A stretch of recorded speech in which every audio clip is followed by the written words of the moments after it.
Hola amigos de Película, soy Gaby Cam y les cuento que ya llega a Disney Plus Soul, la nueva película de Pixar que cuenta la historia de Joe, un hombre apasionado de la música, un maestro que sueña con presentarse con una de las mejores artistas de jazz. Cuando su sueño está a punto de cumplirse, Joe se ve en una situación que lo pone entre la vida y la muerte y que lo llevará a cuestionarse qué es realmente lo que lo hace despertar cada mañana y vivir cada día. Solo es dirigida por Pete Docter, quien nos ha regalado historias como Intensamente y Up. Y si quieres saber qué hay detrás de esta gran producción de Pixar, te cuento que platiqué con los creadores y los animadores, así que no te puedes perder este especial de Película. What the? Wow! Oh my goodness! Oh my goodness! Help! I'm not done! Holy! Oh my goodness! Thank you. First of all, I have to tell you that the little portion I got to see of Soul was so touching and so amazing. I was mind blown by the whole thing. And Pete, I want to ask you, I know you've dealt with difficult topics before because we know these kind of films are going to be seen by adults as well as kids. So what's the key to not make it too adulty or too childish and make it as amazing as it is? Well, I can only speak for the key for me is to start with something that I find interesting. And usually, I'm an animator by trade, so I like to think about like what would be fun to bring to life. How could it, something like monsters are great. Souls seem really cool because they're nothing like anything we've seen. Maybe they could transform and change, and who knows? That could be really intriguing. But then there's also, I'm hoping, something adult connected to that, something that I've struggled with in my own life. And then later we worry about the kids. It's not like later, I guess it's more like, well, I don't know, I just make it for ourselves. And then we do think about our kids, as we go along the way. We think like, okay, what are they gonna understand this? Are they gonna be resonate with it? So it's kind of like layers, making it in layers, I guess. Dana, I mean, producing something like this, when you get a story like that, are there any fears or hesitations that comes with that? Because, you're portraying something that most people believe in, but some people don't, and we cannot see it. And, there are so many things going on in this topic. So which were your concerns? Yeah, I mean, you have a lot of sleepless nights worrying about things, and then you get up in the morning, you go back to work, and you just start working on it more. But yeah, I think we wanted to make sure we didn't offend anyone's religion. So we really wanted to do our homework, and we spoke to a ton of different religious leaders to just see what their beliefs were. And we made intentional decisions to not go certain like afterlife seemed like a lot of landmines. So we're like, we're not going to go there. Let's just leave that. But not a lot of people talk about before life. And so that felt like a really fun world to create and discover. And then culturally, we felt like it was a really big responsibility to have our first Black protagonist and also cast. And so we brought on a lot of people to help us with that, including our co-director and co-writer who can be with us this afternoon, Kemp Powers.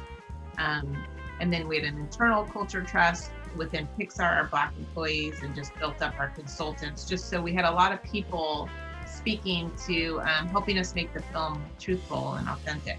So it felt like a big responsibility. And then you portrayed something that a lot of us have imagined maybe somehow, like how would it be to be in the line between life and death, and how does a soul look like? And I know you did a lot of research on how people see that in different cultures and different, religions. So was there like a common denominator you find between all of these beliefs? And how did you put that in what we see?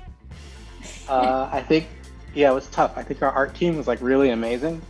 And I feel like a lot of it was just figuring out a very universal language, trying to make them feel a certain way. In the beginning, a lot of times it felt like Ghost, and we were trying to get away from that to have a little bit more of like a spirit type feel to it and less of that. So it's just trial and error on that end. I think one of the things that they did was adding a lot more color variation into them. The other thing that we looked at a lot of was just viewing it through the mindset of what is the idea that we're trying to communicate. So we treated all the new souls sort of like children, and who are just like super excited to go out and explore and learn as much as possible about the world through like touch and feel and just like being able to experience everything. And the counselors are sort of like their teachers almost, who are kind of guiding them throughout that experience. In terms of like, who we spoke to and how did we spoke to many different like religious experts from many different cultures. We spoke to a lot of people who also like non-religious experts, like people who were just interested as sort of like scholarly minds about the afterlife and what that looks like. There were definitely some like universal things that I think we tried to focus on. Like I think there's a big theme running through all cultures of a world between sort of where life comes from and us, like an existential kind of world, and that's places like, from that we drew places like the zone, places like the astral plane, like places where the in-between worlds between sort of our consciousness and a higher consciousness or a different level of consciousness. And so that was kind of stuff that sort of universally came up that we were like, oh, those are interesting sort of worlds to explore. So that kind of stuff we definitely used. I feel like no one will see this film and leave feeling the same way they did before watching this film. I feel like people is gonna ask themselves what's their spark. I feel like people is gonna ask themselves what are they doing with their lives. I did that when I finished watching not even the whole film. Did you get that when you got to see the final product? Did it change somehow the way you see your own lives and the way you go on daily? No, all I saw were the fights and struggles that we had while we were making the movie. That's kind of what I do when I see the movie. I'm like, oh yeah, I remember they got really mad when I asked them to change that. But it is very good to hear, because it's what we wanted to do as we set in to making the film. As we set out making the film, we wanted it to have that effect, and so hopefully people will see it the way you did. Yeah, you sound like our perfect audience member. Yeah. I feel like I probably am. I can't smell. We can't taste either? All that stuff is in your body. No smell, no taste. Or touch. See? Okay, I get it. Soul, de Disney y Pixar.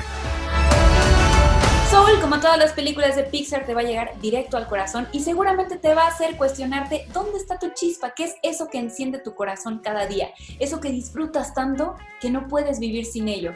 Así que ya lo sabes, prepárate para derramar unas cuantas lágrimas y sobre todo para hacer un cambio en tu vida después de ver esta película, que ya está disponible en Disney Plus.